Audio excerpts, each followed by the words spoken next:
yung sinabi po ni Attorney Kaufman, if I have to say this, was sincere, authentic, and factual. Kasi kilala natin si Mayor Rudy, si Tatay Digong. Yung mga sinasabi niya patungkol doon sa I wish to be remembered as a faithful servant of the people, alam natin yan. So, hindi gawa-gawa ni Attorney Kaufman yan.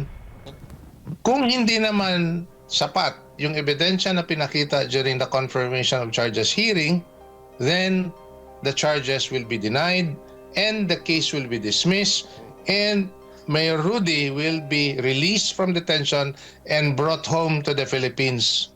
That would be the consequence. The third outcome is kung makita ng judges na hindi sapat to confirm but may direct the prosecution on two things. Una, to reduce the charges kasi hindi sapat yung ebidensya to support the charge of crimes against humanity, or magkalap pa ng additional evidence to support the charges. So, basically, out of these three options, ang what we would have to expect is the only option that we would be expecting is the dismissal of the charges. Kasi yung dalawa, yung kung ma-confirm yung charges po, ang mangyari nito, trial will proceed and he will remain in detention. And on the third option that I mentioned, if the judge, the pre-trial chamber judges will say na ibalik natin sa prosecution, he will still remain in detention. So yun po ang gusto nating mangyari, mai-dismiss yung charges para makauwi na siya, si Tatay Digong. What if po, kung halimbawa, sabihin na natin, na katulad ng sinasabi nila, na ito daw ay politically motivated. So, ano po kaya ang pwedeng mangyari dito? May pag-asa pa ba na makauwi siya if this is politically motivated? Si Mayor Rudy, sinabi niya na sa waiver niya na ang posibilidad na doon na siya manatili at posibleng mamatay, tinanggap niya na yan. Okay. Actually, when I read the waiver, this is just my personal thought on the matter kasi kilala natin si Mayor Rudy way back when he was still mayor.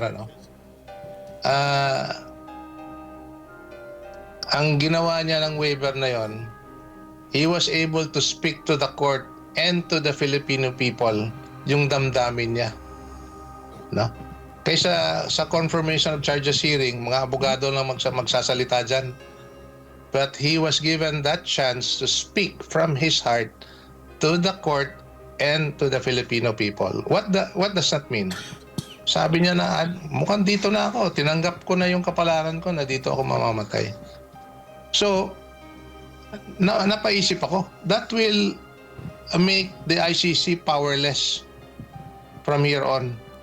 Kasi whatever the decision of the ICC, tanggap naman niya. Kung ma-dismiss, mapauwi, okay. Pero kung hindi naman, tanggap niya na kung ano mangyayari.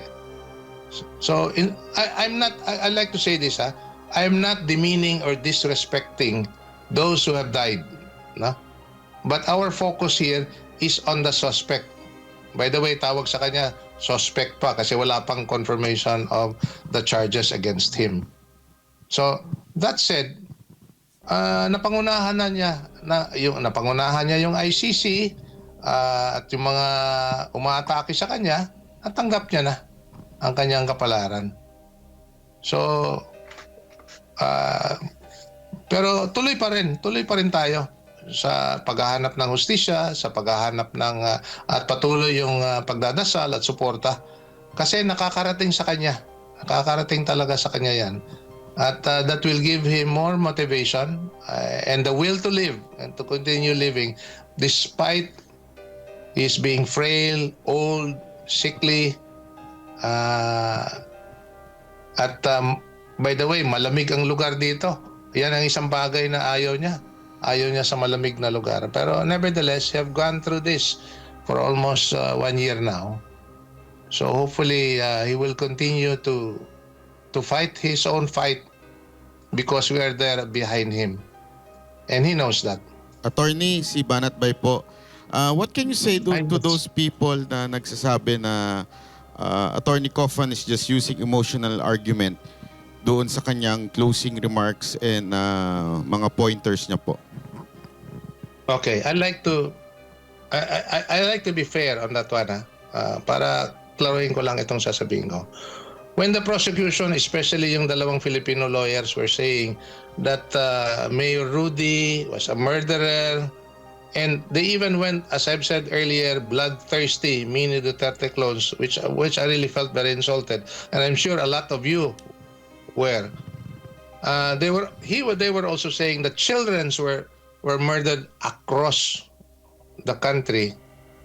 Yun ang sinasabi nila. Ngayon, that's one characterization of the man which to us is absolutely false. Now, Attorney Kaufman is in his closing statement, he mentioned about the statement of his encounter with the president last Wednesday, which basically was the same in almost every visit that Attorney Kaufman and his team would go through when they visit the president. Ang sinasabi ni Attorney Kaufman sa akin na almost every day na bumibisita sila. Kaya either to discuss the case or simply to keep him company. Ganun po yung kailangan nating gawin, yung ginagawa nila. Now, yung sinabi po ni Attorney Kaufman, if I have to say this, was sincere, authentic, and factual. Kasi kilala natin si Mayor Rudy, si Tatay Digong. At yung mga sinasabi niya patungkol doon sa I wish to be remembered as a faithful servant of the people, alam natin yan. So, hindi gawa-gawa ni Attorney Kaufman yan. No? Galing talaga yan kay Mayor Rudy, yung mga salita ng ganyan. At nakaka-relate tayo dun sa mga sinasabi niya because we have known him. I like to say this on a personal note. I am privileged enough to know him a little bit more of him than those who have been criticizing him.